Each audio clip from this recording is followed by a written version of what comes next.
This is a guest essay written by Saul Goldman.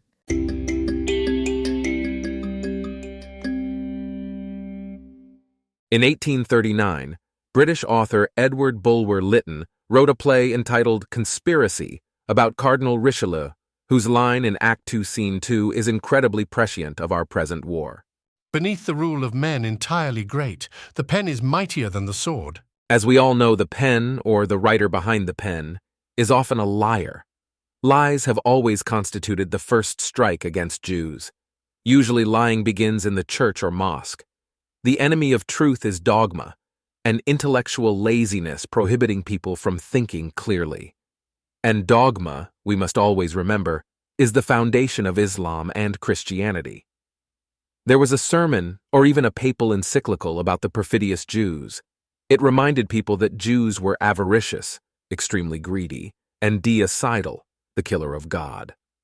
Lies in German, Russian, Arabic, French, and English stirred up hatred against the Jews.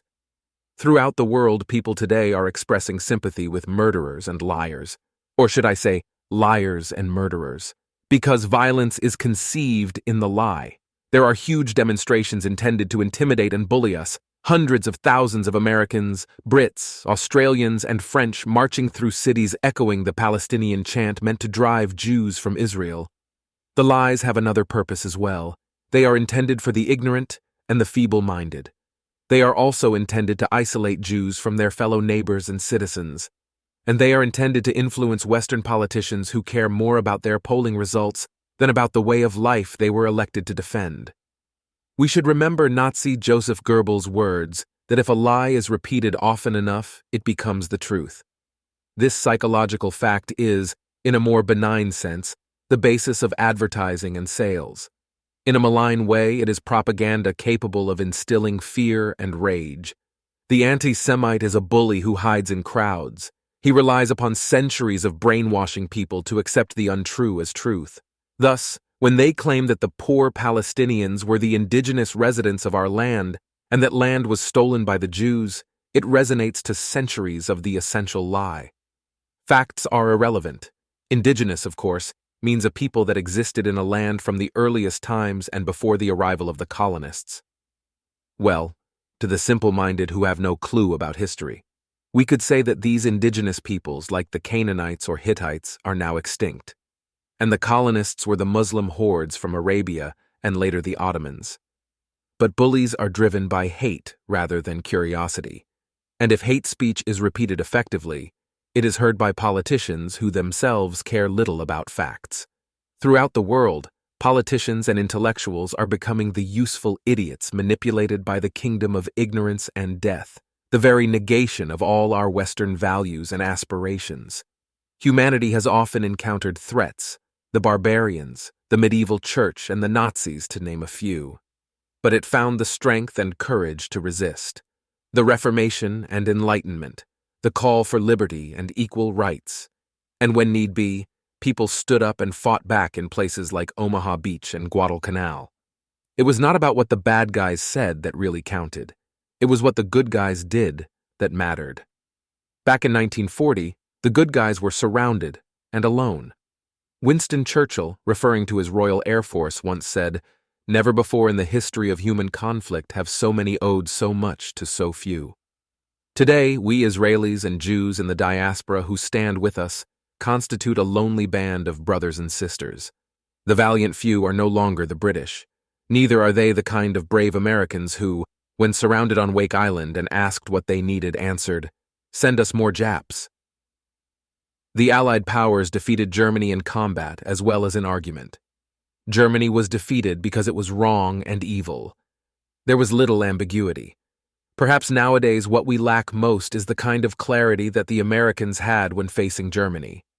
In order to become effective defenders, we must first ask ourselves, are these people inherently insane or are they just stupid?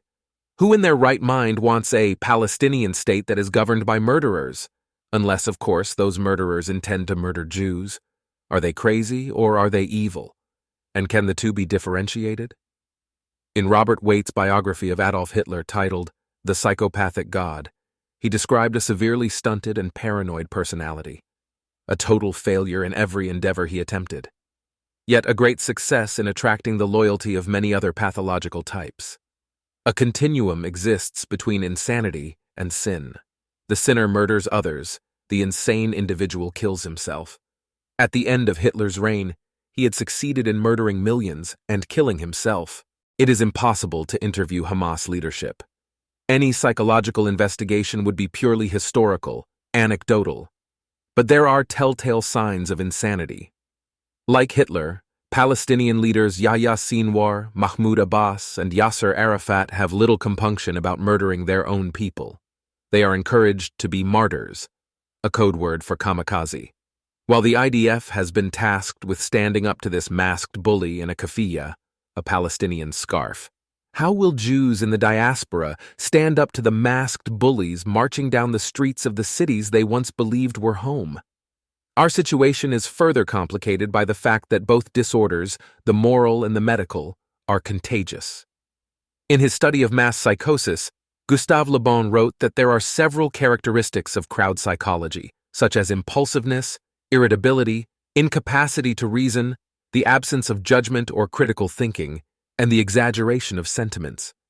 Le Bon claimed that an individual immersed for some length of time in a crowd soon finds himself, either in consequence of magnetic influence given out by the crowd or from some other cause of which we are ignorant, in a special state, which much resembles the state of fascination in which the individual finds himself in the hands of the hypnotizer.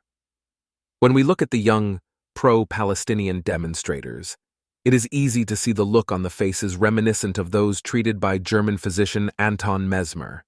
It is the Mesmer character, the hypnotizer who has moral and intellectual control over the crowd.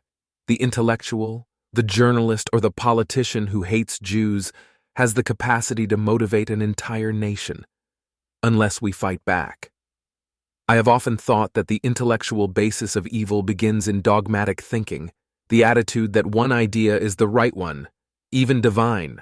What do medieval Christianity, Islam, and Nazism all have in common?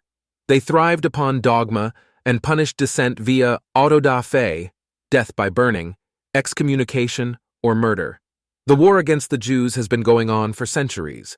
But when we look carefully beyond the pseudo-democratic slogans such as Free Palestine, we see a nefarious movement toward unfreedom. The church or the mosque did not seek to liberate, but to enslave. However, since everyone thinks freedom is a good idea, they first inverted the very idea of freedom. Free Palestine. Does this mean enabling Palestinians to become self-directed individuals? Does it mean helping them to build a society based upon equality and liberty?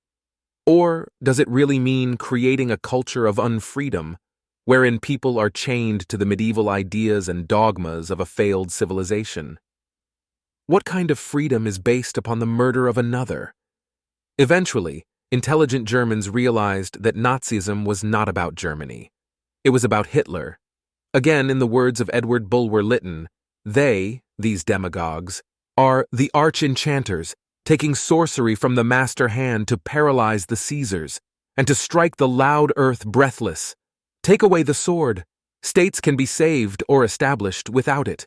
The German war against the Jews illustrated the power of the pen, of Der Stürmer, a weekly German tabloid-format newspaper, and Goebbels' propaganda. Long before the Gestapo and German soldiers came to round up the Jews, they were isolated from their former neighbors and fellow citizens without the Germans having to fire a shot. Indeed, we know how many panzer tank divisions were deployed against Russians, Czechs, or the French. So how many were deployed against the Jews? How many rounds of ammunition were fired at the Jews? The reason that the German soldiers could so easily control the Jews, with few exceptions, was that the Jews no longer had the support of their neighbors and their governments. In effect, the illusion that they were Germans or French was demolished. They were simply Jews incapable of organizing themselves and of re-establishing a collective identity. Accordingly, they did not believe that they could resist. What could they do against the German or the Poles who rejected them? Like the Germans, the Muslims are now conducting a rhetorical war against the Jews, accusing us of the most horrible crimes against humanity, such as ethnic cleansing and genocide.